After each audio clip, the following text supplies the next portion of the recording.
The chief job of the educator is to teach people how to fail intelligently. Charles F. Kettering. Chapter 5. The Management of Failure. In late May 1940, the English army faced on the beaches of Dunkirk what could be its most ignoramus defeat. The German panzer divisions had pushed the ill-equipped and ill-trained British forces into a tighter and tighter huddle, and Hitler was ready to jerk the noose already round their neck. The only escape was the sea. But now the advantage of being a sea-fearing people came to the rescue. The brunt of the Dunkirk evacuation was borne by the Navy, but everybody else who had a boat joined in. Fishing trawlers and drifters, tugs and motorboats, yachts and pleasure boats, the old Thames steamers and rivercraft of every kind joined into the great armada in reverse to pluck the belligerent British troops out of Hitler's clutches. The waters on Dunkirk beaches were like a boiling inferno, but again and again, the little boats plunged in and brought back load after load of troops. 1/3 of them were lost, but the bulk of the army was saved, and the British spirit was still intact. A.L. Rose tells what it was like, seeing the troops coming back. We remember them as they came back from the Channel and passed through the ports and railway stations, where civilians brought them food and cigarettes.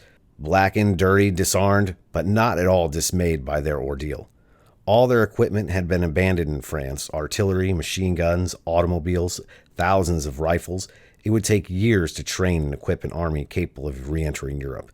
In Churchill's report to the nation that week, he did not assign to Dunkirk any of the attributes of victory, but he did say, "We shall go on to the end. We shall fight in France. We shall fight in the seas and oceans.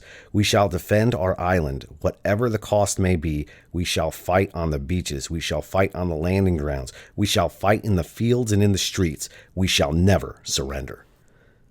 Anyone desiring to be a good leader must learn the art of helping people rekindle their will after such an episode. In fact, it perhaps can be said that no one will ever be an effective motivator who does not know how to help people with their failures. The different ways in which different people react to failure is a motivational puzzle.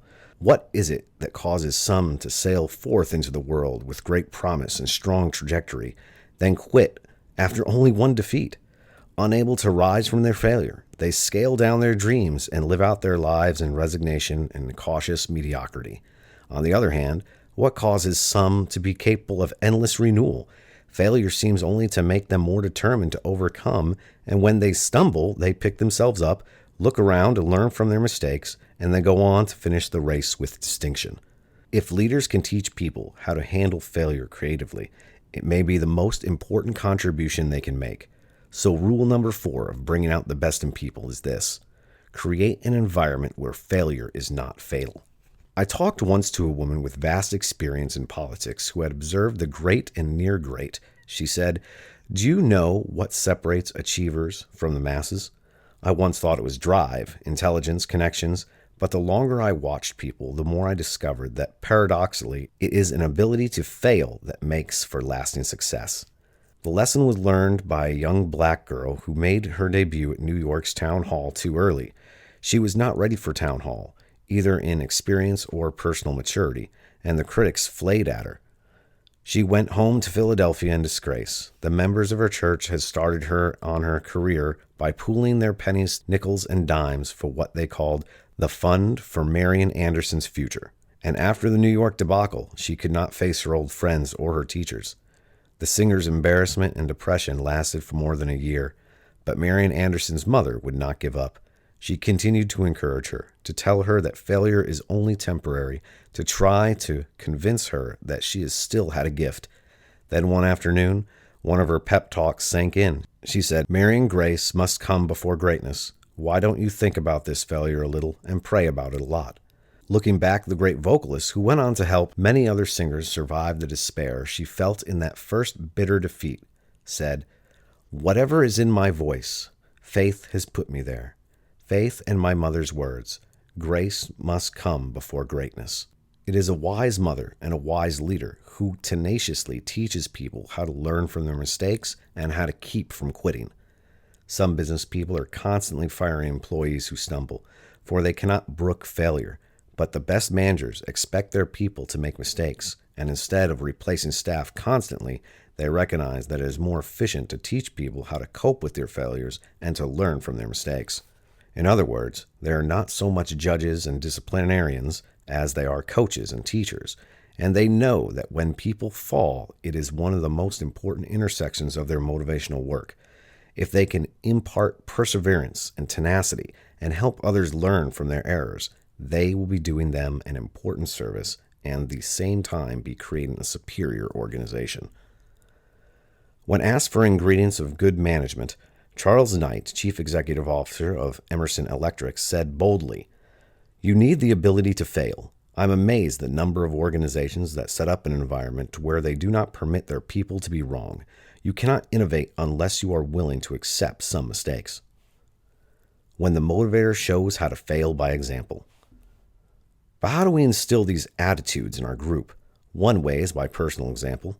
Some people carry the mistaken notion that to lead well, one must have a string of unadulterated success, so they go to great lengths to hide their failures.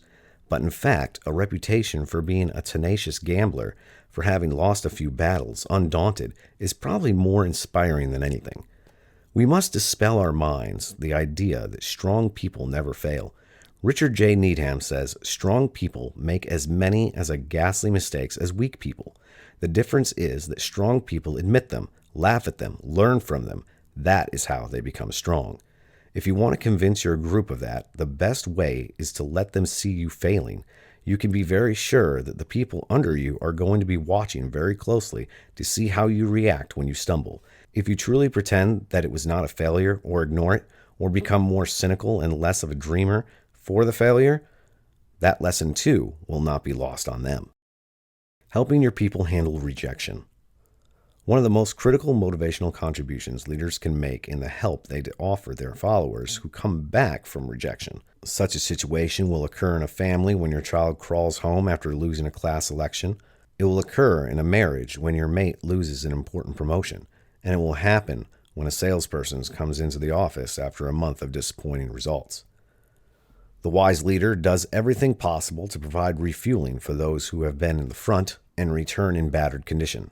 Tom Negan, who worked his way up to become sales manager of a large carpet company, says, "I was on the road for years, and now I'm a manager. I'm determined not to forget how lonely it gets out there.